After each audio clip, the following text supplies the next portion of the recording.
So, we all know the US Constitution, right? It's the bedrock of American law. But here's the thing, it was written over 230 years ago. So, how does a document from the 18th century keep up with the needs of the 21st? Well, let me tell you, the process is anything but simple. Okay, get ready for this number. Since the Constitution was ratified way back in 1789, there have been nearly 12,000 amendments proposed in the U.S. Congress. Just think about that for a second. Almost 12,000. Yeah, that's nearly 12,000 times someone, somewhere, tried to alter the nation's fundamental law. Every single one of those represents an idea, a movement, a desire for some kind of profound change. So out of all those thousands upon thousands of proposals, how many do you think have actually made it into the Constitution? Just 27. That's a success rate of, well, less than 1/4%. It's tiny. And this incredible gap, that's the central question we're digging into today. Why is it so monumentally difficult to amend the U.S. Constitution? The answer is baked right into the Constitution itself, in a section called Article 5.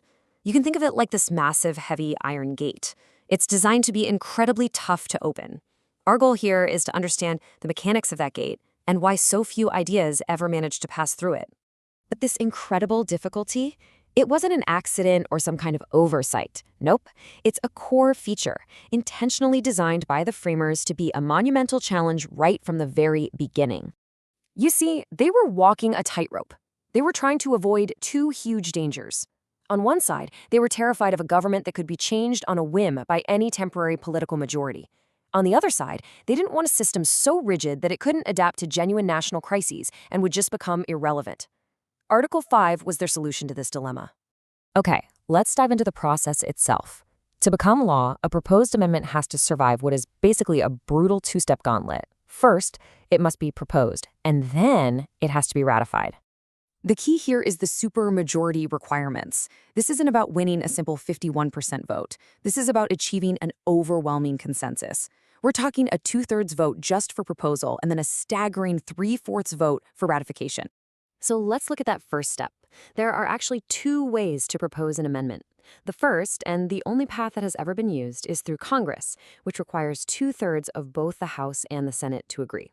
The second path is a national convention called by 2/3 of the states. It's never happened, but it acts as a kind of constitutional safety valve, allowing the states to bypass Congress if they feel it's absolutely necessary. Now, even if an amendment somehow survives Congress, it faces an even higher wall: ratification.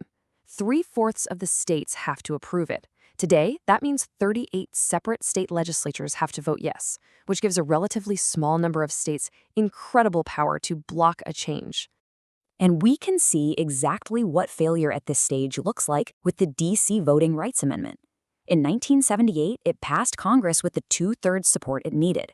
But when it went out to the states for ratification, it just hit a brick wall. Only 16 states approved it, falling way, way short of the 38 required. So when you put this all together, the historical reality is a constitutional process that functions as a graveyard for thousands and thousands of ideas. And think about this. In every single 2-year term, members of Congress introduce around 200 new amendments. This constant stream of proposals just feeds into what is essentially a funnel of failure. Right, and here's the thing. Most of these proposals don't even get a dignified death on the floor of the House or Senate. The vast majority are simply sent to a committee and are never heard from again. Some people call it the committee death site. And as we just saw with the D.C. Amendment, even clearing Congress is just the beginning of the battle. This raises another fascinating question. If an amendment is proposed, does it have to be ratified right away? The answer adds another whole layer of complexity to this story. You want a wild story? Consider the almost unbelievable journey of the 27th Amendment. It was originally proposed by James Madison himself way back in 1789, but it was sent out without a ratification deadline, so it just sat there for over 202 years until it was finally ratified in 1992. And that amazing story highlights the critical difference between pending and failed amendments. If Congress proposes an amendment without a time limit, like the Child Labor Amendment from 1924, it's technically still alive and could be ratified tomorrow. But if it has a deadline that expires, like the Equal Rights Amendment, it officially fails. So, what does this all mean? What's the real-world consequence of having a constitutional system that is so incredibly difficult to change? Well, it means the system is designed with a powerful stability bias. The process is intentionally rigged to favor keeping things as they are. This prevents temporary, passionate majorities from just rewriting the country's fundamental rules on a whim. It's also a powerful expression of federalism. By requiring 38 states to agree, the process ensures the federal government can't expand its own power without the overwhelming consent of the states themselves. Power remains shared. And this is the ultimate takeaway. The 27 times this process has succeeded represent these rare moments of profound, widespread national agreement. Amending the Constitution isn't just a political act. It's a monumental event that requires a consensus so broad it actually bridges deep political divides. Which leaves us with a final question to consider. This Iron Gate has undeniably provided stability for over 2 centuries.